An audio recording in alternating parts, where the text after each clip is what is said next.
Welcome everybody to the last lecture or last mini video lesson that you have for your community class. We are going to focus on what the nurse's role is in the community setting for this last mini lesson, and we're going to be looking at local, state, and federal positions that nurses can have within the community setting. The first thing we're going to talk about is home health care. This is what a lot of people think of when they think of community health. For home health care, the focus is on the individual client, and it can also be focused on their families and how they provide care for the individual client. But this care is provided in the home or, in some cases, assisted living facilities, since assisted living facilities can be somebody's residence. It's geared towards restoring or maintaining the health of a patient within the setting where they live every day. There are several major categories for home health care. You have population focus, so working on one particular aggregate. You can have transitional care. This is done when somebody is actively recovering from a disease process and usually is more of a temporary type of home health care situation. You can have home-based primary care.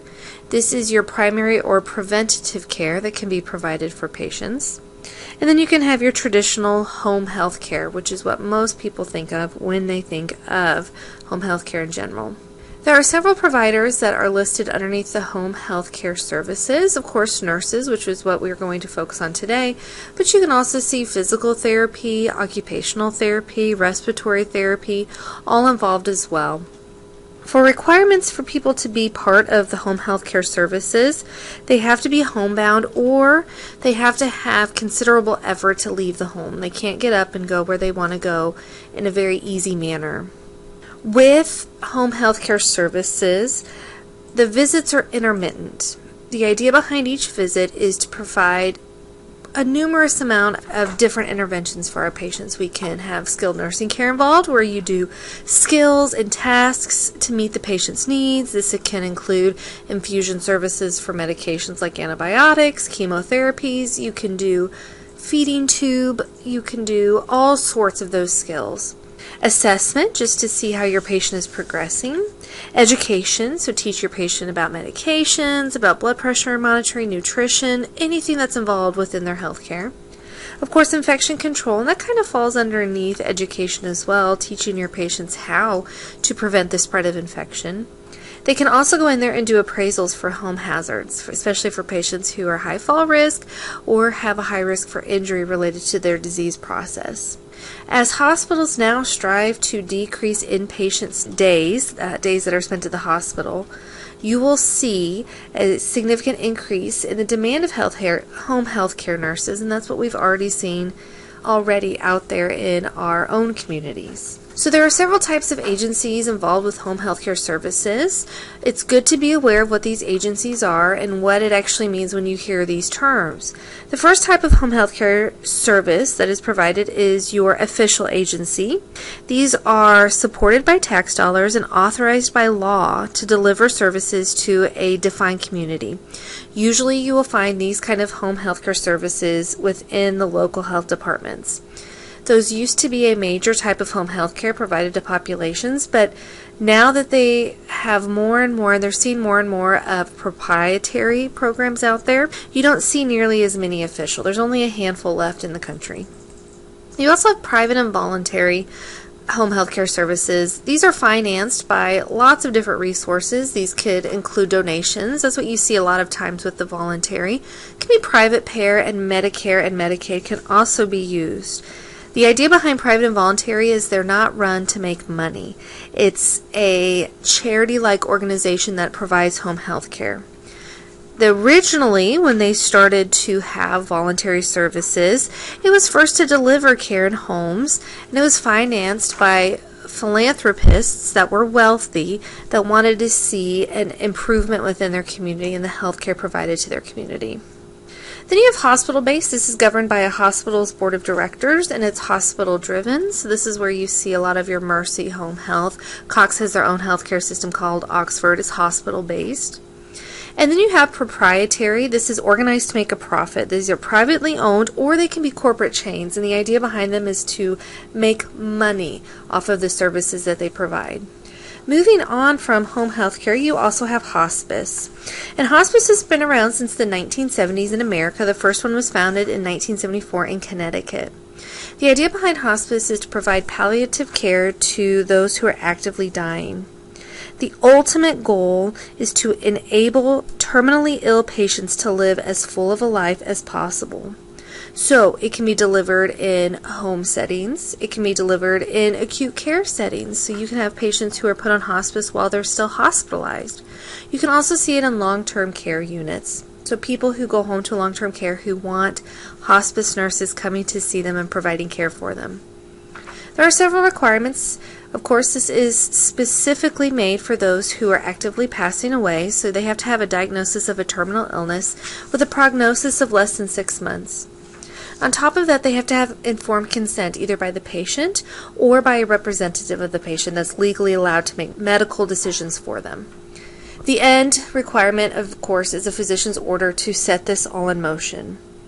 Within the hospice setting, you're going to see skilled personnel manage both pain, discomfort, and any other illness-related symptoms to make the patient as comfortable as possible through the process.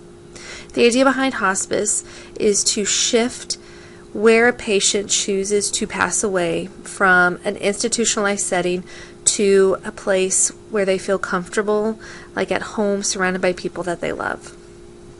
Another community type of nursing service you will see, of course, is school nursing. The goal of school nursing is to enhance education for our students by removing any health-related barriers to learning. So allowing them to go and learn as easily as possible and as healthy as possible. They provide lots of services. They assess. They can actually be direct caregivers providing for these students. Education, so they can teach students about health needs, about health prevention. They can provide emergency care, so they can play a huge role if you have a student who is having an asthma attack, for example, a student who has an allergic attack, or somebody who's injured. They can provide that emergency care and help transition them to acute care settings.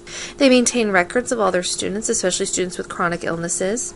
And of course, any prescription medications they will also administer to students during the school day. They play a huge role in the several levels of prevention, and you need to refer back to a previous mini lesson to review your primary, secondary, and tertiary preventions. School nursing, when they work with your primary prevention, they do this by providing health promotion and education to prevent childhood injuries, substance abuse. They also help monitor state-mandated immunization records. So there's lots of different ways which they promote primary prevention. For secondary prevention, this involves screening. So they can screen kids for illnesses. They can actually develop plans for emergency care. The school nurses also are mandated reporters, so their job is to screen and report any suspected cases of child abuse or neglect. They also fall under tertiary prevention. This includes caring for children who have long-term health care needs, including asthma or anything that's considered disabling. They can carry out those invasive skills such as catheterization, suctionings. They can do gastrostomy feedings and all those other nursing skills. So they fall underneath all of those different preventions. You will also have a very overarching definition of a nurse who works in an occupational setting. An occupational health nurse provides services to workers, worker populations, and different community groups within a working environment. Their main focus is to promote health within the working environment, prevent illness, and this is a big one too, prevent injury, and protect from work-related and environmental hazards that might come up within the work setting. So duties might involve following OSHA standards. This was mandated in 1970, and it states that workers must have a safe and healthful work environment, and this is why we provide occupational health nurses. They can also work in workman's comp. They play a huge role in health assessments for workers coming into a certain environment or just assessing throughout their work in the environment. They play a huge role in promoting ergonomics. Ergonomics is the process in which we fit a job to a person. So we will educate on correct positioning to prevent musculoskeletal injuries or disorders from forming due to inappropriate ways of going through a job. So ergonomics is all about fitting the job to the person, not making the person modify their body position for the job. They provide education, they care for minor injuries and illnesses. If they have more serious health problems, they can provide referrals and get them into a more acute type of setting if needed. Work-related hazards to be aware of for our occupational health nurses. You can have biological hazards. These are illnesses caused by living organisms. Chemical hazards, of course, this can cause injury or illness. Ergonomics, so you can see here in this picture, learning to lift correctly, and this might be an educational aspect of our occupational nurses. Physical, this is all about protecting our patients from physical damage that can occur throughout the workplace. So you can see in this picture here, he's wearing a respirator, which is OSHA standard, and nurses play a huge role in promoting and educating on the importance of following these standards. You can also see that with workers who work in an environment that has a lot of sound and they have to protect ears. And finally, psychosocial. Nurses can play a huge role in stress and job overload. They can make referrals if a patient needs to see a counselor or needs to see any type of therapist to help with stress overload. And finally, we're going to talk about nursing in correctional settings. Nurses in correctional settings, their entire job is to care and treat inmates and other detainees that are found in correctional facilities and jails throughout the country. These can be privately owned facilities or government-owned facilities. Their entire job is just to ensure that detainees get medical care. The idea is to decrease the need of these detainees to be transported to other facilities such as hospitals or other acute care settings for medical treatment. The nurses within correctional settings work with both routine medical needs and emergency medical needs. They have to work with chronic illnesses, acute illnesses, and any injuries that occur within the correctional settings. To be a successful nurse within a correctional setting, you have to be able to treat your patients with objectivity and respect, despite the backgrounds that you know that they have. So let's take a moment and do our NCLEX knowledge check for this final video mini lesson.